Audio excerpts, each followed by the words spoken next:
പേളിയുടെ കാര്യത്തിനകത്ത് ഒരു പ്രശ്നമില്ലായിരുന്നു, കാരണം അവളത് സീരിയസ് ആണെന്ന് കരുതിയത്. പക്ഷെ ശ്രീനിയുടെ കാര്യത്തിലായിരുന്നു എനിക്ക് ഫെയിൽ സംഭവിച്ചത്.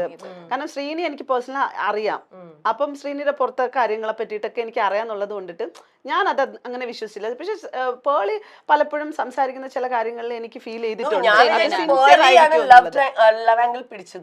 സോ നമ്മൾ പറഞ്ഞു വന്നത് എന്താ വെച്ചാല് നമ്മളായിരുന്നു സാബു ചേട്ടന്റെ PR.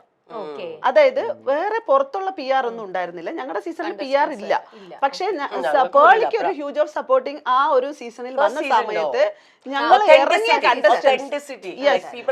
Contestants huge of supporting നമ്മളെല്ലാം സാബു ചേട്ടനെ സപ്പോർട്ട് ചെയ്തത് അറിഞ്ഞിട്ട് അവര് എന്റെ ഇൻഡിവിജ്വൽ എന്റെ കുറച്ച് ആളുകളായിക്കോട്ടെ, ഇപ്പം ഞാൻ അന്ന് സാമൂഹ്യ പ്രവർത്തന രംഗത്ത് സജീവമായി നിന്നത് കൊണ്ടിട്ട് ആ സമയത്ത് ആളുകൾ എന്നെ സപ്പോർട്ട് ചെയ്തുകൊണ്ട് വന്ന എന്റെ ആളുകളായിക്കോട്ടെ, അല്ലെങ്കിൽ ഈ പറഞ്ഞ രഞ്ജിനി ചേച്ചിയുടെ സപ്പോർട്ടേഴ്സ് ആയിക്കോട്ടെ, ശ്വേത ദീദി, അർച്ചന സുശീൽ റീസെന്റ്